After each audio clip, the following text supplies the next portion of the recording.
welcome into the Gaming Discourse. I'm Tyler Frater alongside Richard A. the Cruz. Hello. And Chief Engineer, Lieutenant Commander Connor Frater. Good evening. It is Monday, April 21st, 2025. Go to our YouTube channel, youtube.com/gaming discourse, patreon.com/the gaming discourse. You can support us for $247, $10. Get your name in the video credits, early access to our videos, access to our Discord server, and more. I posted something last week about changing weekly updates, doing something a bit different, making them a little more substantial, like turning it into a blog type thing. Not really a newsletter because it doesn't arrive in email form, but I don't know, something where I write a little more than just what I'm working on, because the project that I'm working on right now is going to take a while. So in some weeks I just don't have substantive updates because it's just reading right now. It's just reading a bunch of old articles. So it's like some weeks go by and it's just a bunch of stuff that I read. It's not really like a huge update or anything. So yeah, follow us on Patreon. I'm going to do something different this week. And that'll be an evolving thing. And in the next couple months, I'm going to finish my Splinter Cell retrospective. I'll play Blacklist, but I don't quite know when I'm going to start that process or how that's going to shake down yet. But yeah, so everything will be posted first in our Patreon, so go check us out. Before we get into other stuff today, I wanted to talk about the BDS boycott for Microsoft. If you saw it in the news, I've kind of racked my brain thinking about what we should do, how we should handle this.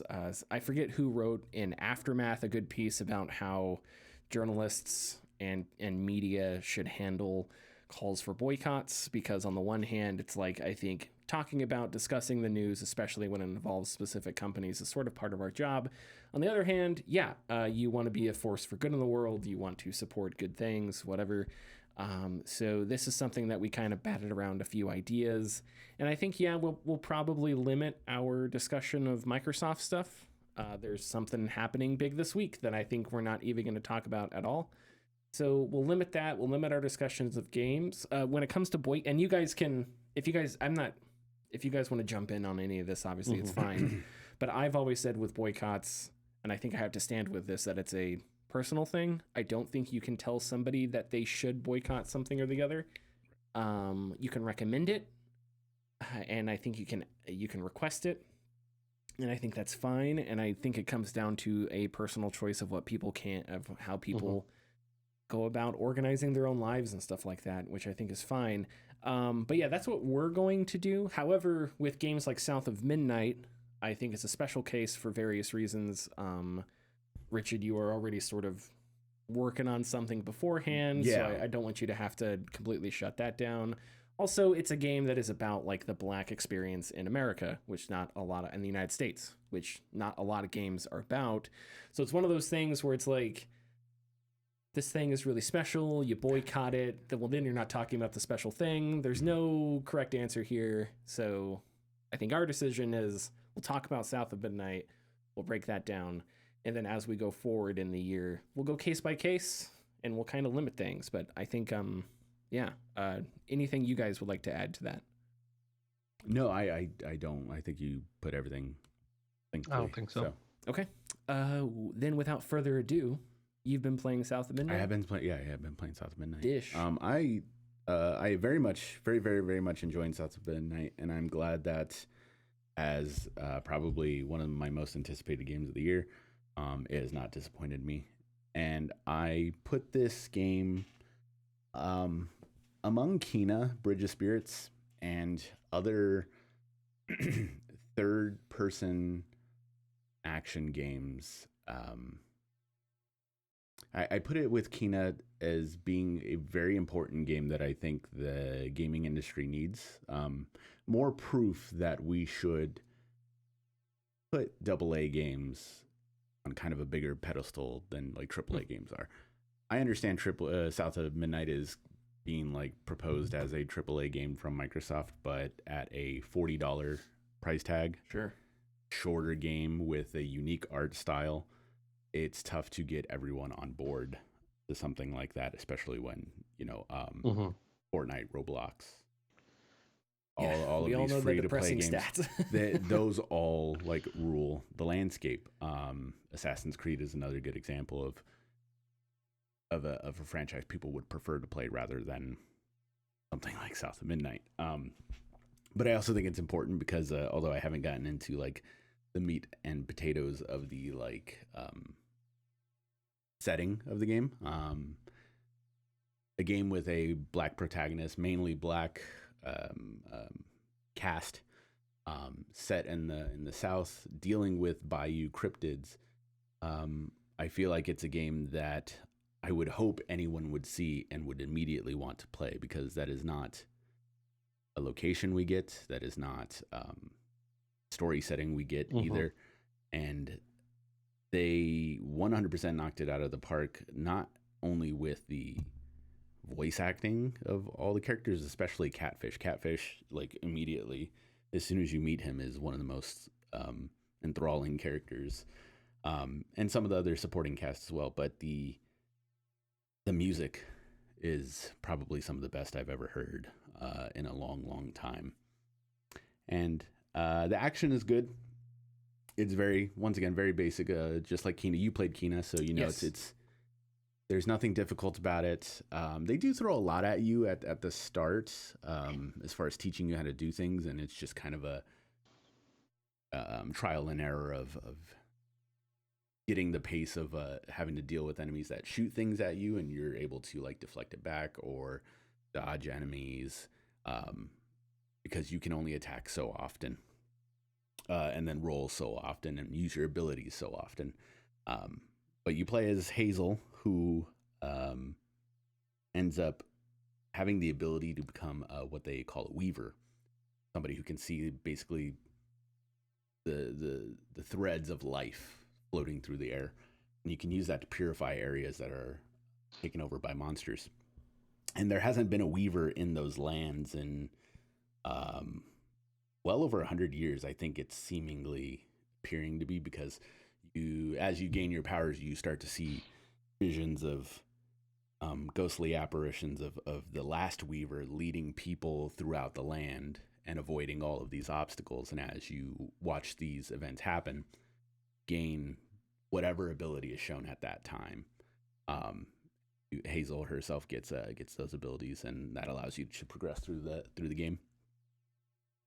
And I really like that, because there is a lot of implied history that you're going to be learning about, like through those lands. And I can't get over how like beautiful it is as well. Some people can believe it's jarring. They use kind of a I hate to keep comparing something like this to Spider-Verse, but it has those choppy frames. Oh, sure. Yeah, almost like claymation almost? Yeah, so it's like a cross between claymation and stop motion. Okay. Like kind of in some ways. The opening cutscene is, I don't want to say fully claymation, but it's definitely a CG cutscene, but it looks like it is claymation. But once you get into the game, it has a completely different aesthetic. But it's really attractive to the eyes, and I don't know if that will trip people up, because there's like cut frames, and people already have a hard time between 30 and 60, like a lot of people, 30, 60 frames a second. But taking out some of those frames, I'm not sure if that will be like affecting people when they play it. But I can't wait to get into more of it. I think I've only done around 5 or 6 hours. I do hear that it's on the shorter side. I think like 9 to 10 hours, which is not. I love a 9 to 10 hour game. Give me a 9 to 10 hour game. But I think that South of Midnight is very important for both unique games and unique storytelling, and the AA gaming landscape. Definitely more of stuff we need. But I like it a lot. The moment we saw the trailer, yeah, I think I don't think it was just us. I think it was pretty unanimous. Like, that looks like it could be something cool. Yeah. Like the moment there was that trailer where nobody knew what it was, and Catfish. Is Catfish the guy with the banjo? No, Catfish is the literal catfish.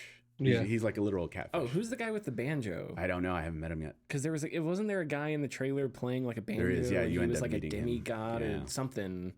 But anyway, he was cool. Yes. And I was like, this looks special. Okay. Anything else? I've been dabbling in Slay the Spire. Oh wow. Okay. Because I needed something to do, like, because sometimes I'm waiting around before I can take care of some business, and I played Slay the Spire back when it was a big hubbub a couple years back. I bounced off it. I was just like, oh, okay. And then I played it before I went to bed the other night, and then I played it today, and I ended up beating the first boss of the first level run, and it was like it was like the scene in John Wick where like he finds out why he hit his son, and he's just like, oh. And I was kind of like, oh, okay. Like, damn it. So now I hope I don't get too sucked in by Slay the Spire, because I have, and I'm sure you're going to talk about it. I have Blueprints like downloaded, sitting right there, and I was kind of like, I could have chose one of these two things, and I chose Slay the Spire. Yeah. So yeah, I have thoughts on Blueprints because I have been playing it a lot. What all do you know about the premise of Blueprints? Do you know how it works? Do you know how the game? I have a vague idea of how it works. I am going to try it because I hear so many people talking about it. Mm-hmm. But from what I understood about it, it's not a game that I would enjoy. So I think, okay, so I'll say his name. I love him. But Jason Schreier said it was one of the greatest games ever made. Slow down Turbo a little bit. It is a very good game. But when I played Outer Worlds, I knew for sure that I have never played another game like this before. And since Outer Worlds, I still have not played. The Outer Wilds, damn it. Since the Outer Wilds. Yeah, Wild. I have never played another game like this before, right? So the Outer Wilds really is something unique and special till this day, and I think clearly one of the greatest games ever made. Blueprints, it is a good game, but it is a game that I was obsessed with for like a day, and then I started to get frustrated with, and I kind of had to take a break from, and I haven't played it in a few days. So it is a puzzle game. It's a very slow, very mysterious puzzle game, not horror, but definitely thriller, mystery, lots of different things to discover. It can be frustrating at times because it has roguelike elements. If you've ever played, what's the Forgotten City, the game that was I remember Skyrim. It was a Skyrim mod, and then it became its own. The developer eventually made it its own game. It's very similar to that, where it's a puzzle game where you play through a day, and then once you get to a certain point, you don't repeat the day, but you have to stop, and then you do everything all over again the next day. So it's in like a roguelike. It's where you unlock a little piece here, you discover something a little here, you start building you start putting a massive puzzle together, like 1 inch at a time, that kind of thing. Some things I don't like about it. One of the puzzles, and I don't want to explain precisely how it works because it is cool to find out and learn. So I'll be a little vague. But there are bigger puzzles, and then there are smaller puzzles. So the bigger puzzles are like, you find a key. You have no idea what this key goes to. You have to find the thing that this key goes to. Mm-hmm. There are smaller puzzles that you run into every day, and you get to know them. And instead of figuring out the puzzle, like for example, there's a puzzle that is just math. So you go into a room. In this room, it wants you to do math. Now, at first, you don't know that it wants you to do math. You have to figure out, it shows you a symbol, and you're like, what does this mean? And numbers, and you're like, what does this mean? And eventually you figure out, it wants me to add 2 plus 2. Now it wants me to do 2 plus 2 equals 4. Now it wants me to do 4 times 3. 4, 12, 16. It wants me to do 16 minus 6, 10. 10's the answer. You get the puzzle. Congratulations. Okay. So that's how it starts. Once you get further ahead in days, the math gets exceedingly more complicated. So now it's just like, when I find this puzzle, I have zero desire to solve it because it is just an exponentially more complicated math problem, right? Which is not a puzzle; it's just a math problem, and I don't want to solve that. So that gets a little that's not repetitive. That's just like, I don't want to keep having to spend time just solving a math problem. Again, that's not a puzzle. That's just math. I don't know. I don't find joy in that, especially once it gets really complicated, and once I'm like I'm like at the precipice of figuring out a puzzle, but I just need a couple more steps. So I don't want to spend 20 minutes trying to figure out a more complicated math problem because I'm just not interested in figuring out the math problem. I want to get this bigger puzzle solved. But it does. It has intrigued me. It's set in an entire original world that you'll learn about, but you find everything piecemeal. You find letters and there will be a poster on a wall that tells you something, but that poster may not be there every day. So you may see this poster, and then when you enter the mansion again, I'm being vague, that poster is not there. And for your next 2 hours of gameplay, no matter how many days, you just happen to not see this poster again. And then you see that poster one more time. And that poster doesn't necessarily give you any puzzles, doesn't help you solve puzzles, it just gives you a better understanding of the story. And there's all kinds of stuff like that. So unless you are like on my PS5, I just have images of letters and posters and just all kinds of screenshots of stuff to try and keep in mind who all these people are that are doing things. Because it doesn't always make it obvious, which is fine, but it's a really like sporadic piecemeal story that, I don't know. I don't see the benefit. Like, why can't I have a journal that I can reference in game? I don't like a lot of the puzzle and a lot of the cryptic nature of its story. I just don't think makes the game better. I think it just makes it more complicated. And you can make that argument about Dark Souls. You can make it about a lot of games, but I don't know, with a game like Blueprints, where so much is so short-lived and it goes by really quickly. I wish there were an easier way to reference certain things to keep you like on top of the story. But yeah, I was like obsessed with it for a few days, and then I kind of just got frustrated because I got tired of you have to find keys, and it's like, I guess I'm out of keys. Okay, restart the story.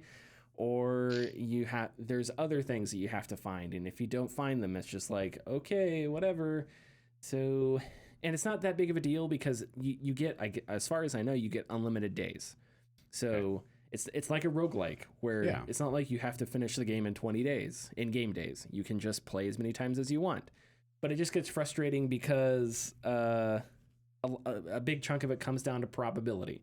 There is a garage in the game with a car. To unlock a trunk on the car, you have to have the car keys. The car keys are found randomly somewhere in the mansion. In the house. But the car isn't going to be there every day. And the car keys aren't going to be there every day, which means you just happen to have to find a day when the probability checks out for you, where you get the car keys, where you get the car, and then where you're able to unlock the door to the garage to get to the car. And if any of those things doesn't check out for you, you just have to hope the stars align one day. There's very little skill involved with. Now, a lot of those things aren't necessarily like you don't have to solve those puzzles to finish the story. Right. But I hate leaving things unresolved, and I also hate that I get so close to finding out what's in a goddamn box, and I'm just like, just let me know what's in the box, okay? So it's like I have to keep waiting for the stars to align to figure out what the hell is in this box. So it's like, that kind of thing can kind of get frustrating to me. Yeah, that's what everything you said I haven't necessarily heard, but the thing that made me go, oh yeah, I'm probably not gonna like this, was that the maybe not the puzzles, it was very Myst-like. It is very Myst-like. Okay, so I already know it's like, no, I don't have Myst patience for this. Seventh Guest, okay. The Forgotten City. I think honestly, between this and the Forgotten City, I enjoy the Forgotten City more, because the Forgotten City, I feel like I gained something every day. Where in this one, there's people to interact with too. That in the Forgotten City, in this game, you're by yourself. Yeah. You find notes and letters and stuff, but there's no one else, as far as I know, in the mansion. There's no other characters or anything like that. But yes, Myst is a good example. The Seventh Guest is another good example, going around a mansion solving puzzles. Right. The Forgotten City. I can understand the connection to the Outer Wilds, but I think the Outer Wilds I still haven't played anything like the Outer Wilds yet. So yeah, it's good. Don't get me wrong, it's a really good game. It's just, it reminds me a lot of, again, another one, Pacific Drive, where it's like really cool concept. I get into it. I can't stop playing it, but for some reason, all I do is complain about it. Yeah. Okay. Even though I can't stop playing it and I want to play it more and I want to explore it more, for some reason, it's like I hate it at the same time. I don't know.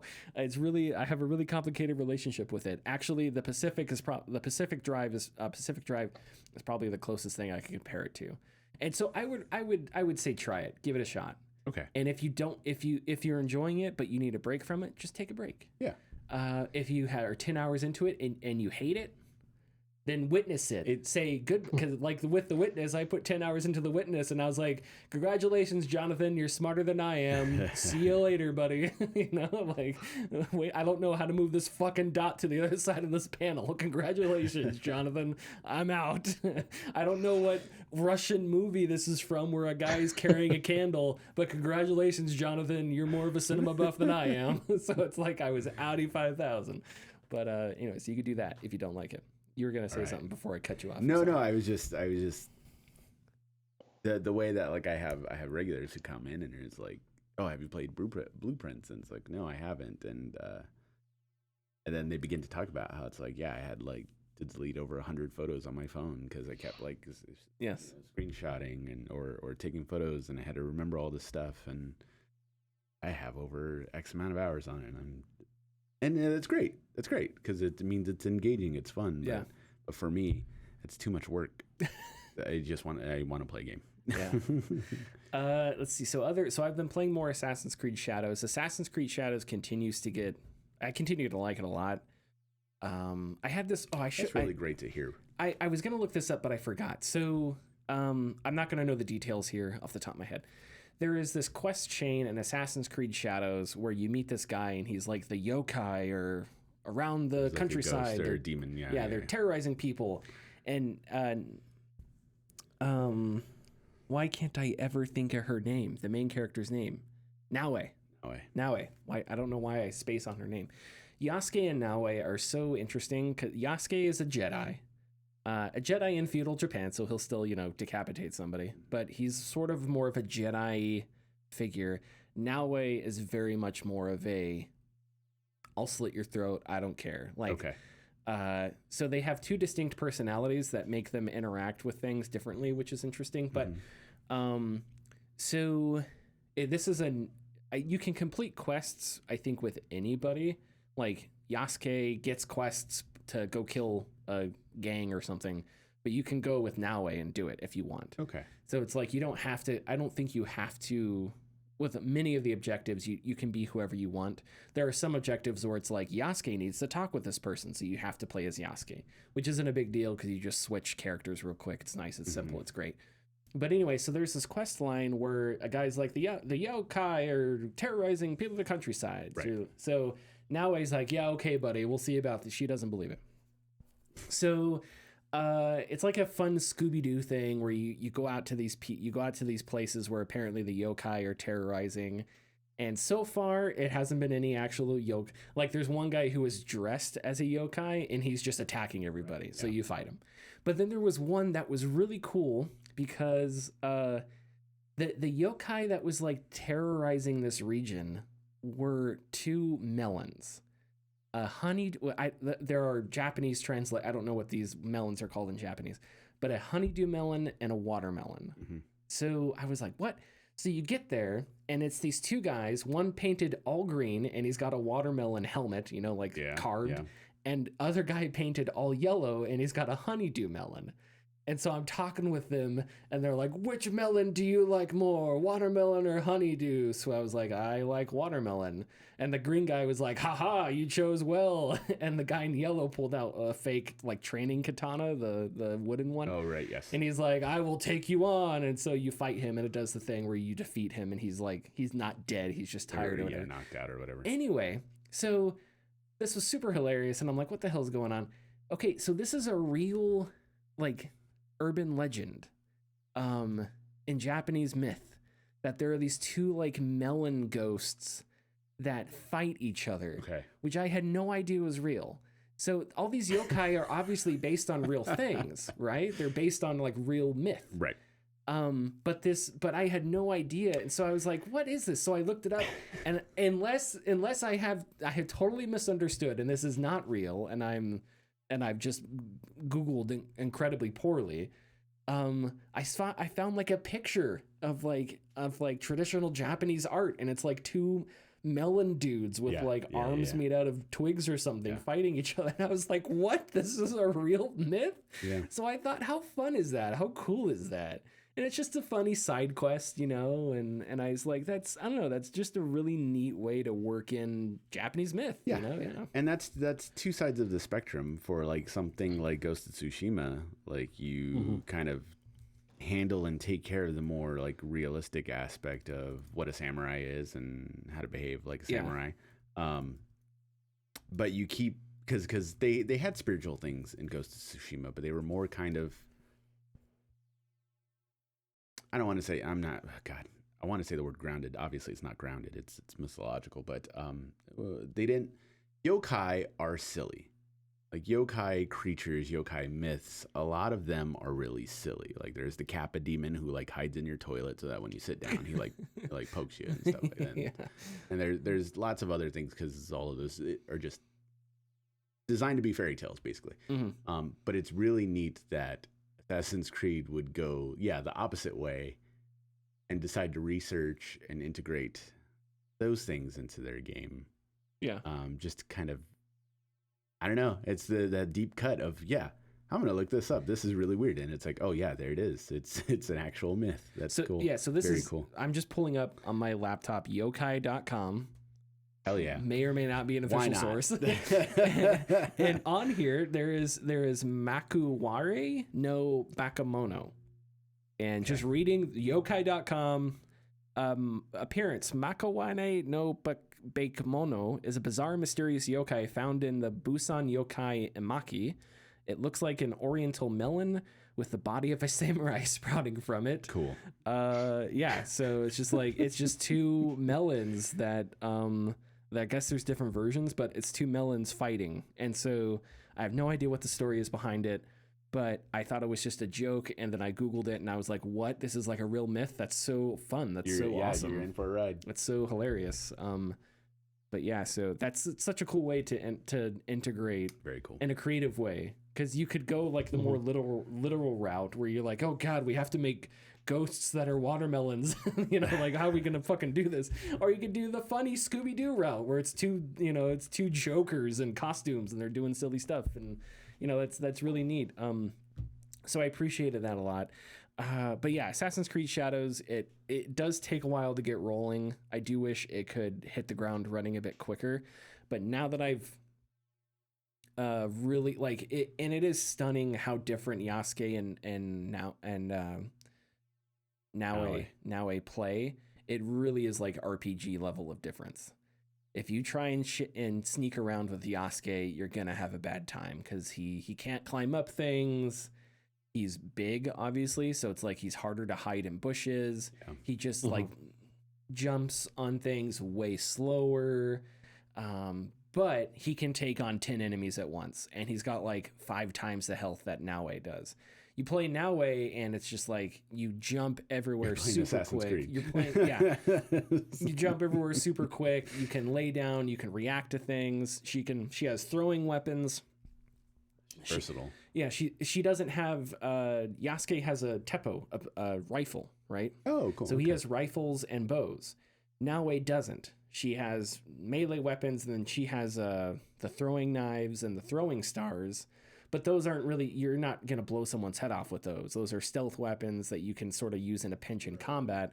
Silent takedowns, basically. Yeah, exactly. But Yasuke, it's like, I run him with a teppo and it's like a spear with a short sword at the end of it. I don't remember what it's called now. Doesn't matter. But anyway, so with him, when like an archer, because he's a little bit slower, he's going to be like archers. He's a bigger target and he's slower, so it's harder to dodge like bullets and stuff. So what I do is I swing out the rifle real quick and shoot back, and then swing back to my weapon and attack the guys near me. So he's much more of like a slow moving, shoot a guy, stab a guy, shoot a guy, switch back weapons, where Now is Assassin's Creed. You get into a fight with 10 people and it's like, it's best you run away and wait until they separate or something like that. But anyway, sorry. Other than those two games, I've been playing more IL-2. I don't need to talk about it a whole lot, except that I was really proud of myself because I made a rookie mistake and I was flying at like 200 feet. Here we were raiding another German airfield. This was like May 7th to 1944, so we're still like a month out of D-Day. And so I'm like, okay, I'm going to bomb this AA gun, which is, by the way, terrifying in the game because when you're flying at an AA gun, it doesn't see you, but all the AA guns have searchlights next to them. So the searchlight is like, as soon as it locks onto you, okay, I'm going to take fire. And the more terrifying thing is when you're flying straight at it, the searchlights are bright enough in game that they basically blind you. So you can't shoot at them directly. You kind of just have to shoot in their direction and hope you take out the gun. So it's kind of scary. It's terrifying to fly at these things. And the whole time you're just like, don't look at me, don't look at me, don't look at me, because you just need to get off a few shots and hope that you get them. But anyway, so I was flying above an AA gun and I was like, I'm going to bomb this sucker. I'm just drop one of my bombs, easy cheesy. But I was at 200 feet. This is a rookie mistake. Yeah, Connor's already laughing. So I dropped this bomb, right? At 200 feet, that is way too low to drop a bomb. That's like stupid low to drop a bomb. So I think I'm high-speed, low drag. I'm cool flying low to the ground, going to drop a bomb. I drop a bomb. My entire cockpit lights up. I get like engine failure. My guy gets injured. He's like, I don't remember what my call sign was, but like, hey, code 2, I'm injured. And I'm like, shit. So like my engine's beat to shit. My guy is bleeding out. So, but this time, so I learned not to drop bombs that shallow. But this time I made it back across the Atlantic and I was really proud of myself because my airplane was like, I had to compensate for it tilting and everything. And, but I made it back in one piece. So I was like, hell yeah, made it back and I was good to go. Awesome. So I don't know if you can, but if you want to keep dropping bombs at like 200 feet, you can have timed fuses timers on your bombs. Yes, yeah, which is what I need to do. And you can change the timers. Yeah, give yourself a nice little 10-second lead to get out of there. Yes, yeah. So it's not detonating while you're 200 feet above it, with just shrapnel and tree bark and stuff up into your airplane. But man, that with the HOTAS and with VR, that game is just that game can just get so immersive and fun. I was flying in a Mosquito, which is 2 engines. It's not really a dogfighter plane. Yeah, it's made out of wood, literally. Oh my god! And then I hopped into the 190, the Focke-Wulf 190, and that thing is like, I described when I played Star Wars Squadrons in VR. It was like you're in a bathtub with a window above you. That is basically what the 190 feels like. It's a tiny cockpit. Compared the Mosquito compared to the 190, the Mosquito feels like you're in a suite, like a presidential suite. This thing, the cockpit is tiny, and you're booking it. You're going like 300 miles an hour easily. You can make all kinds of insane turns. I mean, it was a fighter, so that was the point. Yeah. But still, just when you feel the difference between the two planes in game, it's just like, oh my god. And you have to make a mental note, like when I'm back in the Mosquito, I can't try some of these turns because I will stall and I will die. So it's like I can't make a quick like pull on the throttle and like a pull on the stick to turn real quick because I will just break apart in the Mosquito. But anyway, sorry, that's enough. Connor, what have you been playing? Anything? Real quick before I say what I was going to say about what I've been playing. The Messerschmitt Me-262, the first the fighter jet. Fighter. Yeah. The first jet powered plane to see combat was also made out of plywood. I didn't know that. It was made out of plywood? Mm-hmm. Because Germany was running out of resources. Well, that makes sense. Yeah, it makes a lot of sense. Because the Mosquito being made out of wood, that was done on purpose. Because the whole idea behind the Mosquito, the de Havilland Mosquito, was that it was going to be a really fast attacker. So the thing was, you weren't going to be armed, you were going to drop bombs, but you're going to be so much faster that no one could catch up with you. So therefore, you don't need guns because you're outrunning everybody. So that was and maybe the Mosquito iFly is a different one that has a little more armor attached to it. I don't know, because mine obviously has guns and cannons on it since it's made for ground attack and raids and stuff like that. But I didn't know the ME-262 was made out of plywood. But again, I do wonder if if they hadn't spent all their metal on a bunch of tanks they didn't need that were 18 times too big. If they Absolutely, they would have been able to field more planes. yeah, exactly. Or maybe if they didn't go fascist, I don't know. Too real, possibly. Too real. All right, so what are you playing? For no particular reason, I decided to do a no fast travel playthrough of Skyrim's main story. There we go. That's what I'm talking about. Fucking random as shit. Hell yeah. You can tell the story was designed with people just fast traveling to locations with it's bad design. Where everything's placed out for you to go interact with, and having to climb back up to the top of High Hrothgar like 6 times. So why are you doing a no fast travel then? I don't know. I just decided to do it, and just because. When I got down to like the final like 3 missions, I was just like, end it, kill me. Do you not have a mount or anything? No, I did. It's just, it's slow. It takes that long, huh? Yeah. I'm sorry you decided to do that to yourself. I know. Reason. I played congratulations. I played myself. yeah, you did. I'm sorry. Anyway, continue. Oh, that's it. I don't want to. If I talk about Skyrim anymore, Todd Howard's going to release a new version of Skyrim on our podcast. Okay, we'll hit the ad and we'll talk Switch 2. Thanks for listening. If you like our content, please consider subscribing or leaving a like and comment. You can find us at patreon.com/thegamingdiscourse. And our tiers are $2, $4, $7, and $10 and include getting your name in the video credits, early access, and access to our Discord server. One other thing I did in IL2 is, so because it's a simulator, when you land, if there is another plane landing in front of you, you have to wait. Yeah, but I'm like, I don't want to fucking wait. So there was another mosquito, and this is after 10 minutes of flying across the English Channel, lining up for a landing, doing all that shit. So I'm like, okay, I'm just gonna try and land like right next to this guy.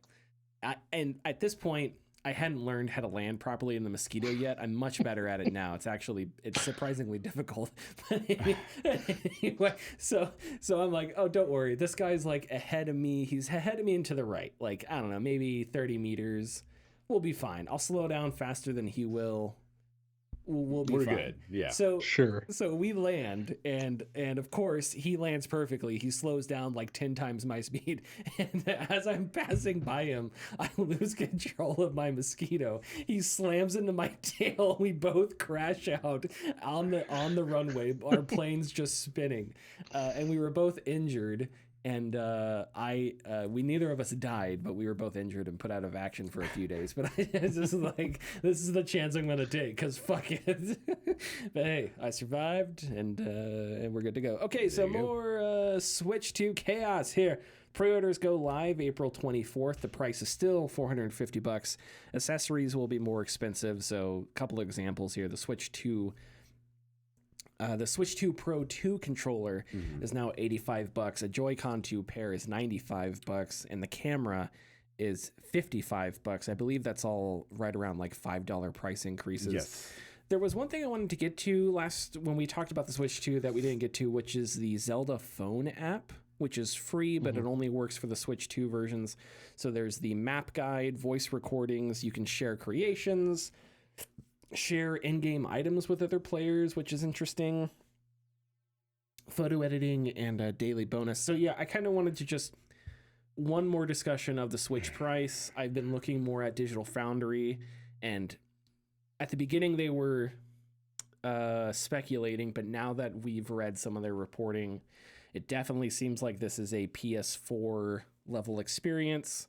Some things seem to be a little bit better, other things on par. I want to say Cyberpunk was running. Yeah, I think they described Cyberpunk running docked at about like 30 FPS, 1080, somewhere around there. And then obviously you don't know how third-party games are going to fare. Obviously, Nintendo's first-party games you think will be perfect and, pristine. But as far as like how third parties handle the Switch 2, we're just going to have to see. Like, how is Star Wars Outlaws going to handle the Switch 2? That is something that we just don't know a lot of yet.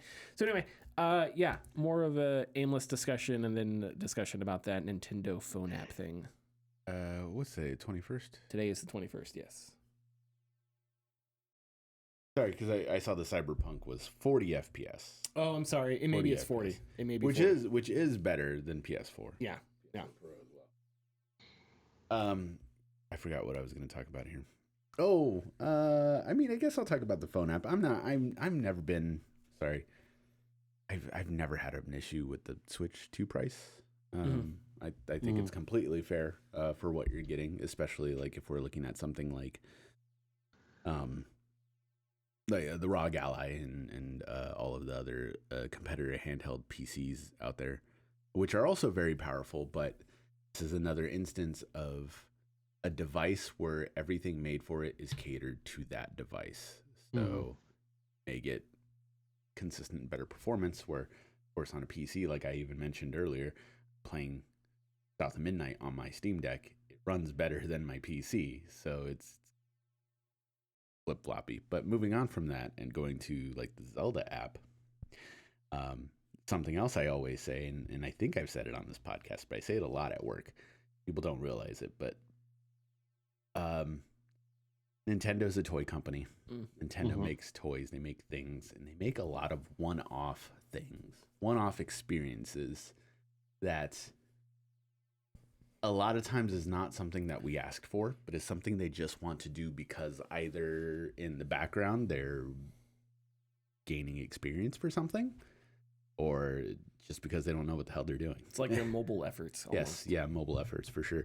And this app for Zelda Breath of the Wild and Tears, or is it just Breath of the Wild? It's for Tears of the Kingdom. For Tears and Breath of the Wild. Is just so convoluted.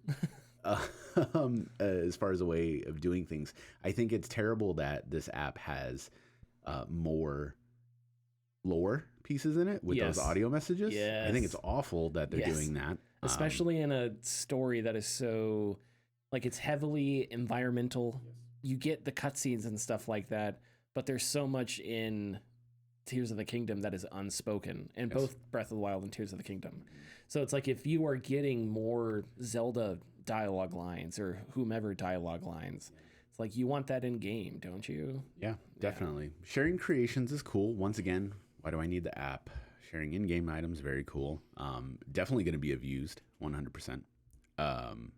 Photo editing is really is a nice like little touch, but I don't know what they're providing people who haven't already fully experienced the game have already done 2 years ago. Has it been 2 years now, or has it been 3 years? I think 2 years. 2, because Elden Ring. 2 years. So Elden Ring won Game of the Year. So I think it's very strange, but it's also one of those things I look at and I just go, that's Nintendo. Yeah. I basically feel the same way, because all this stuff sounds great and I'd be really excited if it were in game. I don't want to pick up my phone. I don't want to use my phone while I'm playing it. I don't understand why we have this fast backwards. It's like, if you were watching a movie and in the middle of the movie it's like, now open your phone to see, you're like, no, fuck you. I'm watching you. You do it. Why do I need to open my phone? If you were reading a book and it's like, okay, now, like, I don't know. It's just, I don't like this idea that games have to incorporate like this, like somehow other entities of some kind. Yeah. I don't know. I really don't. I remember during Elite Dangerous, when I played it a lot, there was a website that tracked the economics of star systems and stuff like that. So you knew where to sell things to make more profit or whatever. And I remember I made the video and people talked about this website. And I was like, because in the video I said I don't like how you don't have this information in game. Right. And people were like, just go to this website. It's like, okay, but dude, you have a game with all these planets and everything. Mm-hmm. Do not tell me just to go to a website. That's a lazy response. I want it in game. That's a perfect criticism of the game's UI and structure and systems. If I have to go to third-party websites and all this other stuff to find information I need to play the game, that's a problem with the game, right? Yeah. So it's like, I hate when people just go to a third party. I understand that you can, and I am doing that. The issue is I shouldn't have to, and it makes the game worse, damn it.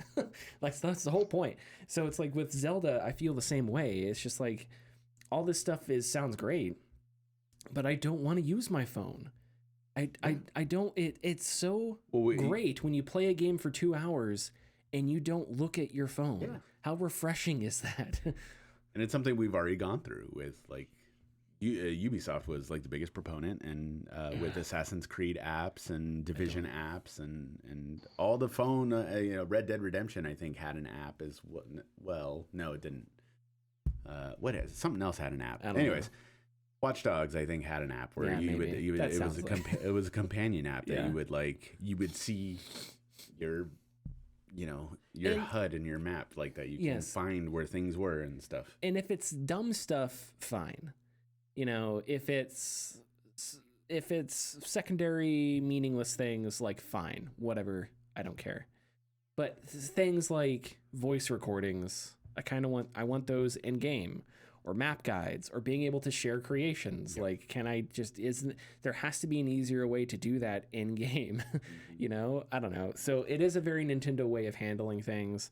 And it's just another thing that's like, okay, so if I want to play Tears of the Kingdom at a better frame rate and a better resolution, I have to get a Switch 2, which, okay, I have to pay $10, and then if I want all these voice lines, I have to download an app and have my phone open next to me and kind of like ready to go. And I don't want to do any of that. So it's like, it's just another like little blockage in the sort of excitement for getting into the Switch 2, which the Switch 2, Donkey Kong Bonanza, we already said, looks amazing, looks great. The new Mario Kart looks great, whatever. That's fun. But it's just like, right now, it doesn't have enough for me to, like, slobber over myself and get it pre-ordered when all the hyenas are trying to get it pre-ordered the minute it comes out. And yes, I'm insulting everybody. Well, what if the show 21 gets an update? Damn it. Just when I thought I was out, you got me back in. No. No, but like, so I don't know. It's just, to me, I just don't, I don't see a reason to get a Switch 2 right now. Yeah. But that's just me. I'm sure there are a lot of people who the only thing they care about this year is Mario Kart World, and that's fine. Go for it. And I feel bad for them because I'm assuming getting a Switch 2 isn't going to be easy. So good luck, Godspeed, whatever. But I don't know. I really didn't like the app thing. Just put it in the game. Yeah. And I know that's work, but it's like, well, you're Nintendo.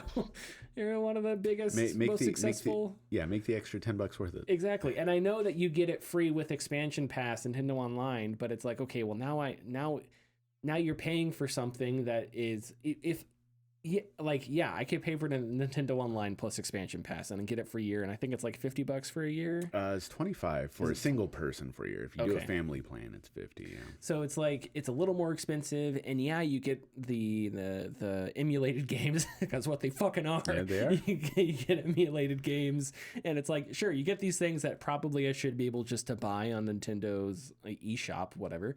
But it's like, I don't know. It's very Nintendo. It's very like user has to jump through hoops to do things. It just doesn't feel like, instead of me being excited, it feels like I have to sign a paper and put my initials in different places. And Nintendo allows me the privilege of enjoying a game that somebody working for them made, right. which is how Nintendo makes games. And it's how they do things. Yeah. Connor, what do you think about the app? You love it, don't you? You piece of shit. Oh my God. No, I'm kidding. Jeez. I'm kidding.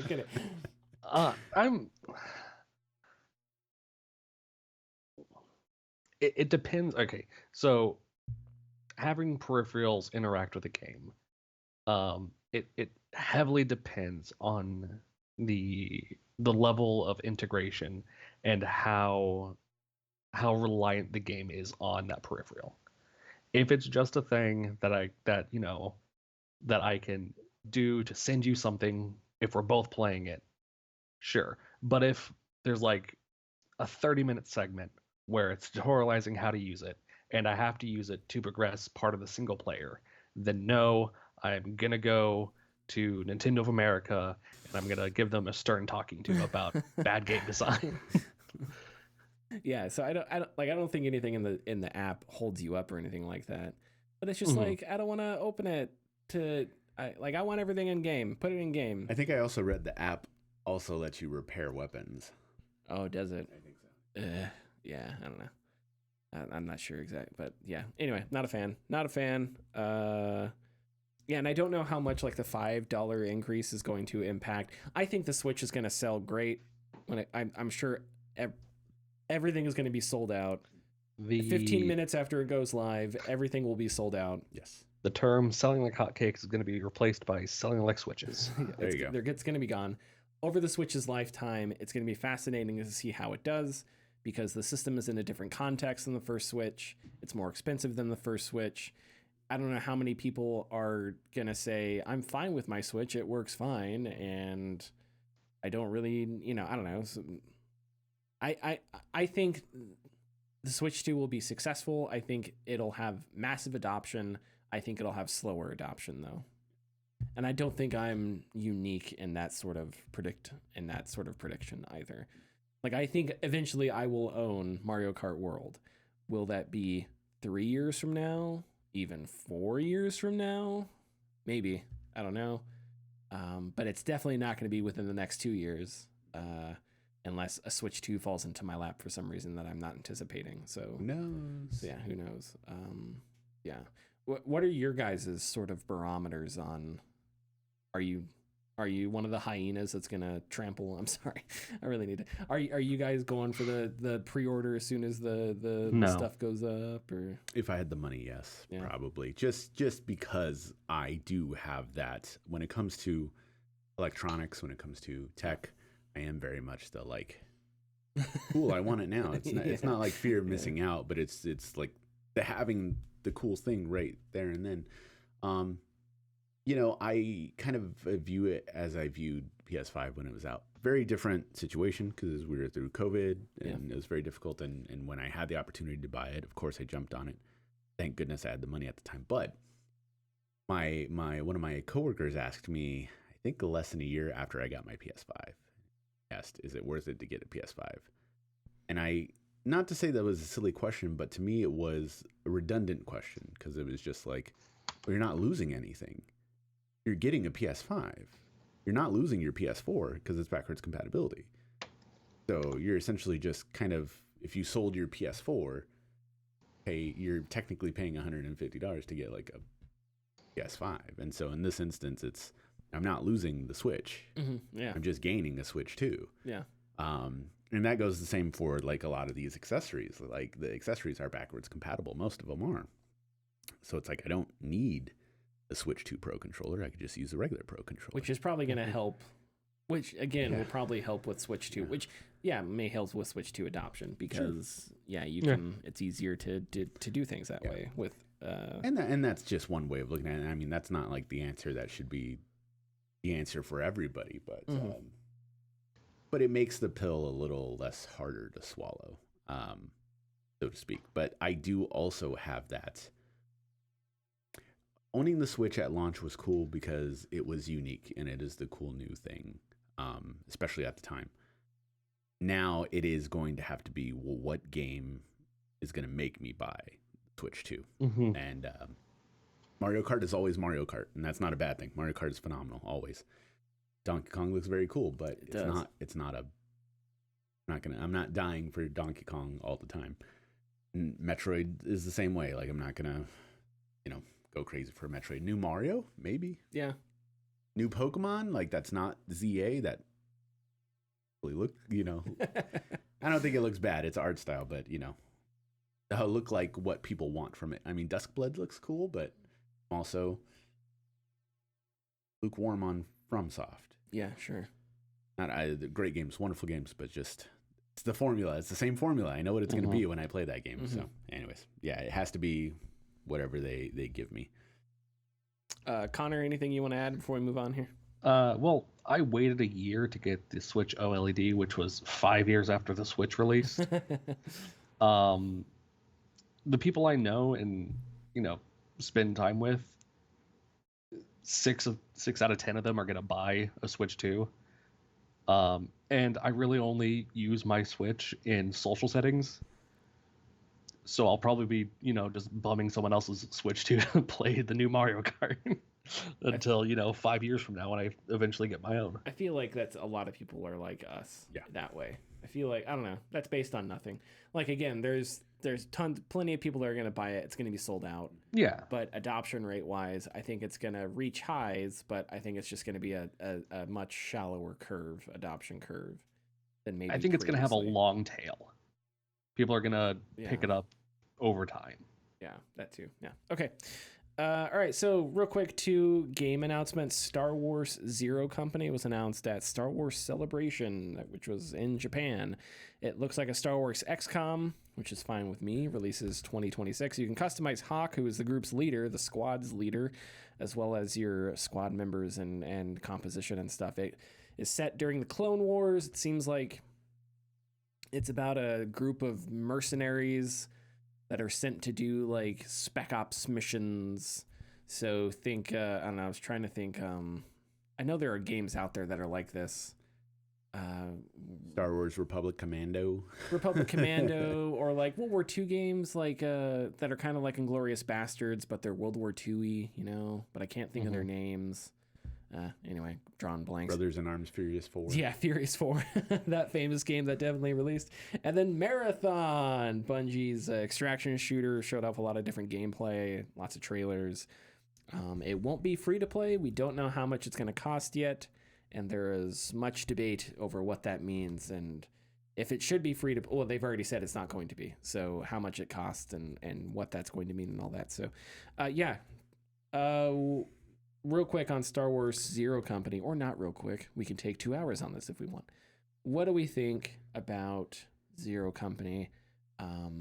I just wanted to talk about it because I realized that it's hard for me to get excited for Star Wars things nowadays because all I can think about is another Snoke clone in a tank next to Palpatine, who is still alive, and I'm just like, okay, so the sequels don't mean anything. Like all of this is completely pointless. So yeah, anyway, so it's kind of hard for me to get excited. But the thing about Star Wars is that Star Wars can fit so many contexts. And that's cool, and it makes it where you have a little bit more freedom to do things like XCOM. So I think it probably, if the combat is good, I think it probably will work great. But anyway, yeah. Do you guys have a Star Wars hot take you would like to share? I don't have a hot take, but I have a mild take. Mild take.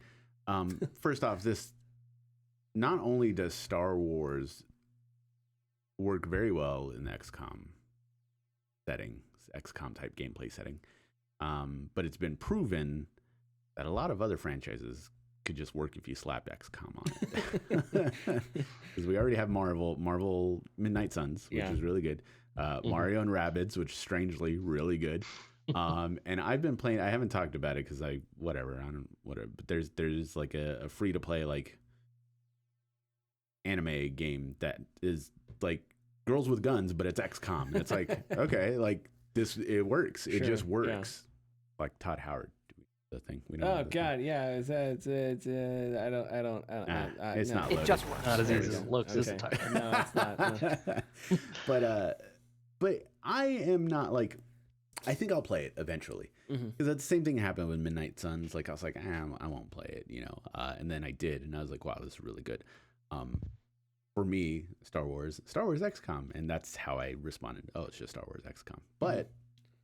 If it gets into my hands and I'll play it, I'm sure I'll have a good time, especially if it's good. But yes, there needs to be Star Wars. Oh yeah, there needs to be more games. Star Wars games, definitely. Mm-hmm. One thing that was brought up that I didn't think about was that in the Star Wars movies, I guess the first 6, because again, the sequels are, I don't mean to sound mean, but the sequels are just so jumbled that it's just like none of it means anything. But the Clone Wars is like the first time in Star Wars where you had 2 opposing forces that are ostensibly like equal footing, right? So that means instead of it being a rebels versus the Nazis, it is a allies versus Nazis situation, right? Oh, okay. Or the allies versus the Axis powers instead of, the rebels taking on the big bad guys, which I think which again is a new context where you could do a lot of fun things with it. And also, I don't know, exploring sort of the warfare aspect of Star Wars is interesting, because there are a lot of Star Wars games out there, but I don't know how many of them, like Republic Commando, incorporate like warfare into, how do I say this? In Star Wars Battlefront, it's just big battlefield type battles, right? Yes.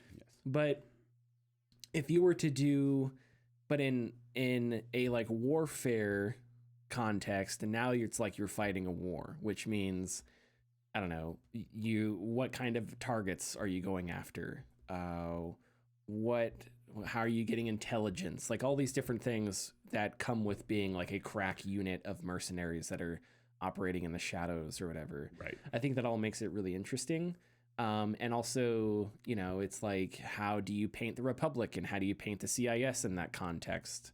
I haven't watched the Clone Wars animated series or anything like that, but I don't know. I think all that could be really interesting. There's a lot to explore there about like 2 sides in war and stuff like that.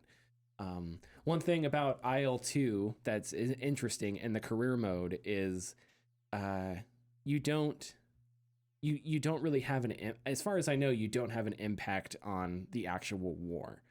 So in IL-2, you go out, you do a mission, you fly back. If you shot down 1,000 fighters and you bombed 1,000 AA guns, it's like, okay, well, June 6th is still going to happen because you're just sort of one guy. Yeah, and it's not an overarching story either. It's just a guy flying missions. Yeah. So, but that makes it interesting because it does lend a sense of insignificance and the scale of it all, right? Yeah. Like when you're flying over the English Channel and you're just like, oh my God, right now there are like U-boats underneath me and boats scanning for you. There's so much going on underneath me that I just don't know about because I'm just one plane, that's flying over. So there's something like small and insignificant about that. It'd be cool if they were to wrap that in. I don't know. I'm just writing fan fiction essentially, but looks cool. But yeah, I do find it difficult to get excited for Star Wars. The Jedi trilogy I have loved. Jedi Survivor, Outcast. Well, what's the first one? Jedi, Star Wars Jedi. I don't remember. Well, the first one with Cal Kestis. Oh, I don't remember what that was Jedi called. Survivor. Survivor was the second one, was it not? Yeah, but anyway, Survivor I thought was pretty good. Survivor is good, and I can't wait for them to finish that trilogy. Fallen Order. Fallen Order. There we go. Yeah, the Fallen Order was Thank good. you. There were things we didn't like about it, but I mostly enjoyed it. Survivor was better, and I really enjoyed it, and so I'm excited for the third one. But it's like I saw a bunch of announcements for movies and stuff, and I'm just like, I just don't care. like apparently there's gonna be I read there's gonna be episodes, 3 more episodes. Yeah, they are. So yeah, that was already 10, 11, 12, I guess. I will say I am interested in Sean Levy's. It's gonna be not Rogue Squadron, but it's gonna be. Oh, the Starfighter. Yeah, Starfighter. Is that based on the game, or is it his own thing? No. Apparently, there's someone is making a Rogue Squadron movie, but this is going to be a separate Starfighter movie. Okay, that's too bad because Star Wars Starfighter kind of had an interesting premise. I don't remember a whole bunch of it, but I do remember that you were like a rookie pilot who you were kind of thrust into action because your wing leader gets killed and now and that's crazy too because we get onto Star Wars and we start talking about a bunch of stuff and the one constant is just how many stories can be told, and it's just like Rogue Squadron itself is so in depth. Nobody cares. Nobody fucking cares. I had an idea playing IL-2 I was playing IL-2 and I was playing for various reasons Star Wars Clone Wars, the pandemic game from 2002, and I had an idea. Oh, you're like, right, yes. I was like, I have an idea. What if you took, I forget what they're called, the Clone Wars drop ships, the wings that point down. The big ones with the heavy like, fronts. They're like, like they make the deep, like, and I was like, oh my God, what if you did this? You took that, you made it a simulator. And all you do is you do missions, and don't laugh at me. This is serious. No, you're laughing at me because I know you're like, no, Tyler, no one wants to pick up 10 clone troops and take them over here and drop them off. I love that shit. It's simulation. It's funny because it makes sense. Right. I just laugh because it makes sense. You can make a game like Repo with the Johnny droids to just like build on the assembly line for the clones and just building shit, and it would be funny. But anyway, I thought, like, how cool would that be? Where it's like a simulator where you're flying missions in one of those. And it's like one mission is you have to drop off troops at the front line. The next mission is like you have to high altitude support with your lasers, you know. And of course, it's super boring, and everybody hates it because you just look out a cockpit the whole time. But I would love that shit so much. Just like you drop bombs when you're too shallow and kill yourself, stuff like that. You know, that's just fantastic. Okay. Marathon. I have been surprised at the reaction to Marathon. Maybe I'm okay. Well, I'll say this. The reaction I saw, because I don't know how widespread it is, but a lot of people seem to be uninterested or disappointed. And I don't know. I think that's interesting because it's just like, I know people are different and it's not the same people commenting everywhere, but I'm just like, what do you people want? You know? Yeah. So Marvel Rivals comes out, nobody complains about it, even though it's basically doing the same thing. Bungie releases Marathon, everybody's complaining about it. So it's like, what the hell do you people want live service games or not? What do you want? God damn it. But I was surprised at that. And I will say that I am mostly uninterested in it just because extraction shooters are cool. And I've played a lot of them, a couple different. And every time I play an extraction shooter, I just think to myself, man, I wish this was like a single player game somehow. Because there'd be so many cool things you can do with it. There are a lot of cool ideas out there for extract. I don't know if you guys have played Marauders. Yeah. Marauders is really cool because it's basically how it works is there's a space station and that's the map. But you spawn in a spaceship and you have to dock at the space station. But every player spawns and every team spawns in a spaceship. So you can try and attacking people before they get there. And you can even board their ship and kill them before you dock at the space station. Wow. So there's all kinds of dynamics you can do that way. And then when you're on the space station, if you kill an enemy pilot, you can take their key and get on their ship and steal their ship and their loot, and that's how you can get away. So there's lots of cool things, the cool little dynamics like that. But of course, the thing with extraction shooters is you kind of have to be in the mood to play a PvP game, and a PvP game where you can lose so much, because extraction shooters are all about get a bunch of loot and then lose it and get it again. Get it again, yeah. It's just expansion and contraction.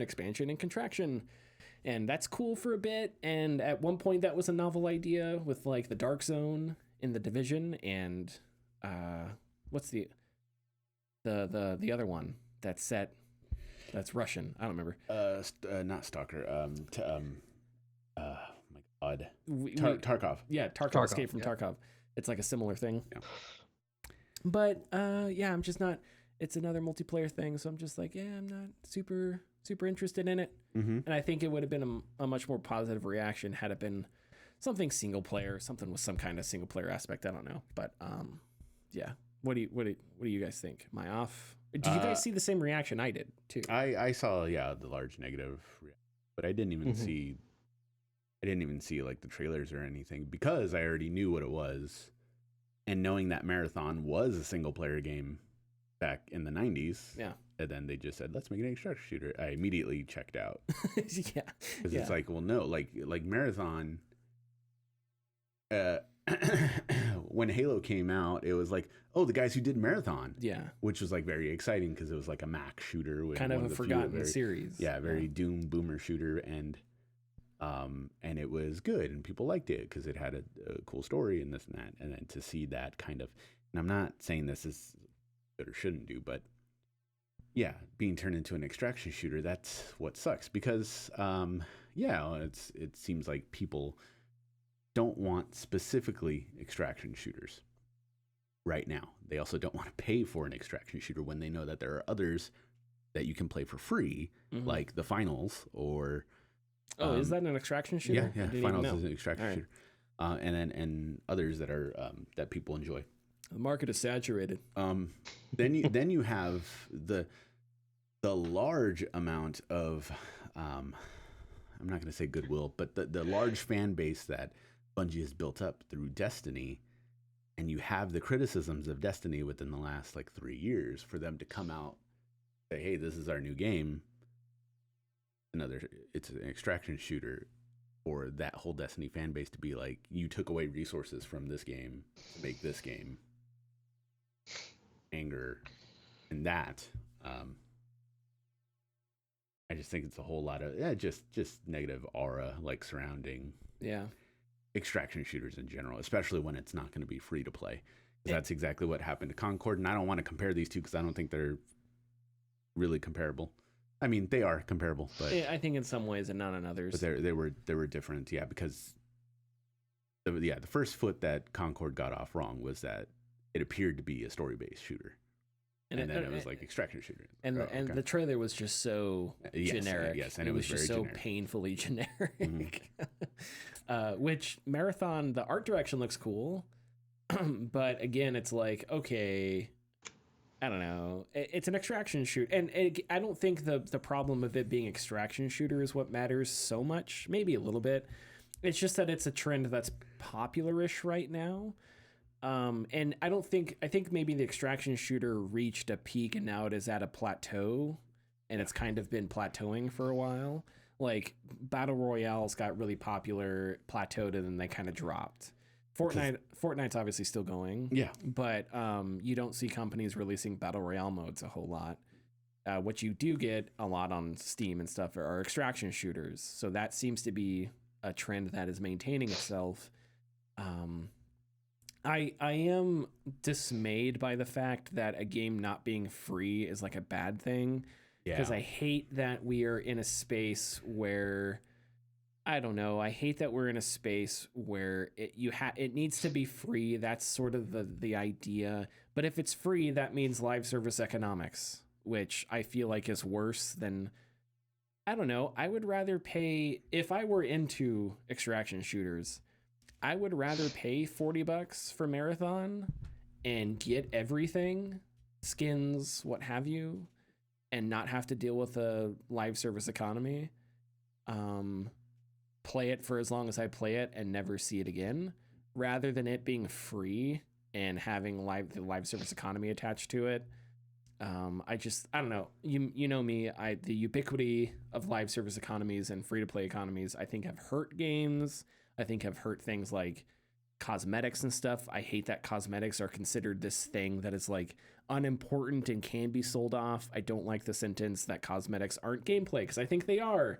I spend so much time in Assassin's Creed Shadows customizing the look of my characters. That is gameplay. And I don't know why I Yasuke, I have him in a cool, I don't know what it's called. It kind of looks like a kimono thing, and he has a headband on. I think it looks awesome. And somebody else, maybe they do a full thing of plate armor, and that's cool too. But it's that is gameplay, and it has transmog. Assassin's Creed Shadows has transmog, awesome. Which is great. Awesome. So it's every time I get a new piece of armor, it's oh, these stats suck, but it looks great. So hell yeah. So it's sorry, that's gameplay. So don't tell me it's not gameplay. Anyway, sorry. So all that stuff thrown in with Marathon, it just kind of turns me off. But the weird thing is you can make that whole argument about Marvel Rivals. Here's another hero shooter with a live service economy, but it didn't happen and everyone just started playing it. So I don't know. The reaction, maybe it's because the reaction to it was the reaction of the Bungie fan base, the Destiny fan base. Maybe that's what I sort of took in, without realizing it. But yeah,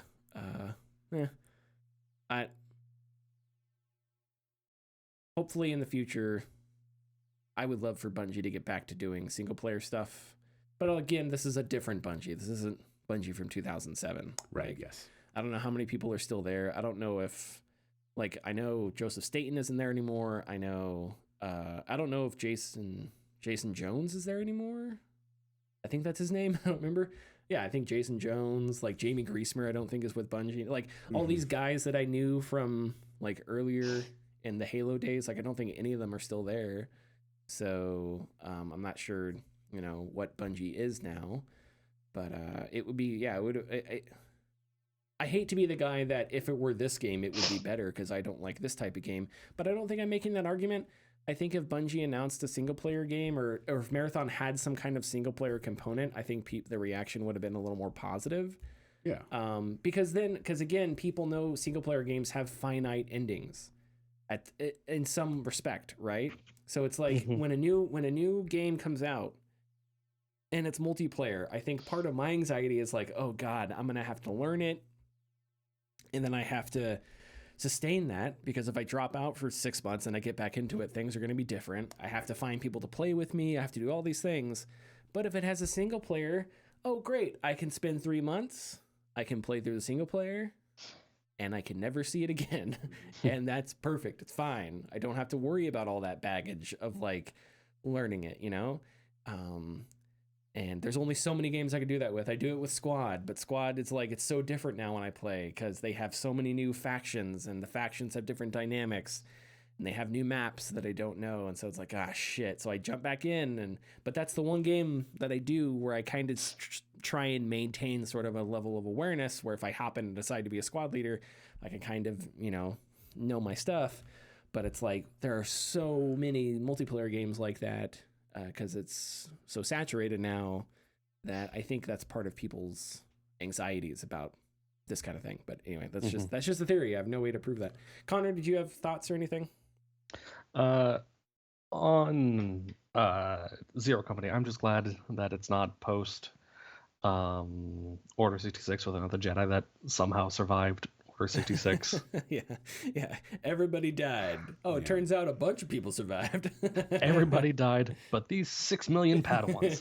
Yes. Yeah. Sure. Yeah. I also like. I tend to think that if you're going to continue a story or a universe, do it in the future. That's one thing that bothers me with current Star Trek. It's like, hey, listen. I love Next Gen, obviously. Next Gen is like the Bible to me. I love DS9. I love the original series. But I want to see what... And I guess they did this with Picard, and Picard was terrible. I was going to say, they did it with Picard, and you hated it. Yeah, well, no, I hated it because Picard is terrible, not because they went to the future. But a part of that is like, show me what's happening next in the universe, you know? Show me what's going forward. And Star Wars is doing that. But again, with Star Wars being so massive and so flexible... I think it makes that easier where you can slot in things that happen like before the movies or in between the movies or whatever, because there's so much going on. So, yeah. Okay. Do we have tidbits? I do have a collection of tidbits from when I was gone. So they're old. Yeah, but they're still interesting. Okay, Jeez. I'm sorry. Jeez. Well, I apologize. I will. Filthy human piece of garbage. Don, what do you think of me? Filthy human piece of garbage. Okay. I didn't know if you wanted to do it because we're running pretty long. We'll go through, pick some good ones. Okay. And we'll go through them. What if I told you, in this world, there are bits, and there are tids, and Richard is the only man who can put them together into tidbits. Just have to delete the 15 I'm not going to read here. Alrighty. For years, we have been aware of exactly one surviving dev kit for the Nintendo PlayStation, sold at an auction to the original owner of Pets.com for $360,000. It would have sold for a lot more, but the person held off because some reason. He thought he can get more. I think that's what it was. Interesting. Anyways, Okay. Now, as of March, it appears as though Ken Kutaragi has had a prototype Nintendo PlayStation in his closet this entire time. This version was at a different phase of production, and some features are slightly different than the one that we know about. There's an LCD indicator bezel that shows you like track listing, or like not track listings, but like track numbers and stuff. There's a power eject buttons that are different colored. And the color of the console itself is also slightly different. I'm not sure if that's due to oxidization from the plastics or whatever, but man, cool. I'll tell you what, one thing I would love to do is like just go, this is gonna sound bad, go through like some of the closets and like storerooms of game executives and people that, because some of the awesome shit you'd probably find in there. Well, I mean, and so much of like the stuff on the Video Game History Foundation is like, oh, this guy had a box and it had priceless documents in it. Yeah. It's like, damn it, how many boxes of priceless documents are out there? That I forgot his name. He worked for Rare back in Nintendo in the 90s. Every now and again, he'll on Twitter be like, "Oh yeah, here's this. Here's this one thing you guys have been talking about for 15 years." And it's just like, before it became Banjo-Kazooie, he showed off like what it was before. It was I forgot awesome. what it was called. I think I know what you're talking about. Yeah, but I think actually Frank Cifaldi, I think they actually had a podcast on him, or maybe with him. Yeah. And he's like, yeah, I can't. Like everybody's like, dump it, and he's like, I can't because he's still held by NDAs and certain things like that. Whatever it may be. Yeah. But yeah. So Bandai Namco is letting the leash of their IPs loosen up a bit. They've now created an initiative to license out over 25 of their own IPs, different studios, in order to bolster their portfolio. Pac-Man, the Tales series, Klonoa, Tekken, Ridge Racer, and the Ace Combat series are among some of the larger franchises to be listed, along with plenty of other lesser-known games. Has there ever been an Ace Combat anime or anything like that? Really? Not that I'm aware of. It feels like that's a perfect idea, an Ace Combat anime with jets. There's a movie, though. It's called Top Gun. Sorry. No, you're right. But I want, like, I guess Top Gun Maverick kind of got close, as ridiculous as talk about Star Wars movies. Mm-hmm. But it would be funny if the next Top Gun is, Tom Cruise is flying and he's like, Tom, there's a gigantic drone that fires other airplanes. You need to shoot this thing down. Yeah. it would, yeah. There's so many specific hobbies that Japan has, and yeah, fighter jets are one of the like specializations that they have, and I would not doubt at all that if they made like an anime of it, it would. That seems like something that would happen on Netflix. Yeah. Immediately is Ace Combat anime show or something. It would be very cool. And as I was doing this tidbit here, I found out that Bandai Namco has a timeline of all their games that actually connect to each other. Oh no! So like Ace Combat, Galaga, Pac-Man, they all take place in the same universe, just at different different times, like far into the future or far into the past. Stop. So I was gonna like list in how it worked, but as I was going through, I'm like, man, this is a lot. Like it's like almost every single franchise they have, it like takes place in a singular timeline. Oh my god, that's amazing. I just imagine like like you just shoot down some random Ace Combat pilot and you're like, oh, that's Pac-Man's great grandfather right there. You just fucking killed. Oh yeah, the UGSF series official website. So what's it called? The United Space something, but it starts with Ace Combat 3 in the year 2040. And Galaxian's on here, Galaga, Bosconian, Gapless. Blast and I'm sure that's always as intended. Like as they were making those games. Dig Dug is part of this universe. Of course. They were making 2382 in the year 2382. They were making these games and they're like, okay, we're making Ace Combat 4 Shattered Skies. How does this lead to Dig Dug in 3,000 years, guys? Right. Come on, we gotta make this shit up. Let's go. Anyway, all right. Phenomenal. But yeah, that's it. That's all the tidbits I'll do. Okay. Follow us, youtube.com/gaming discourse, patreon.com/thegaming discourse. And we'll see you next week. Bye-bye.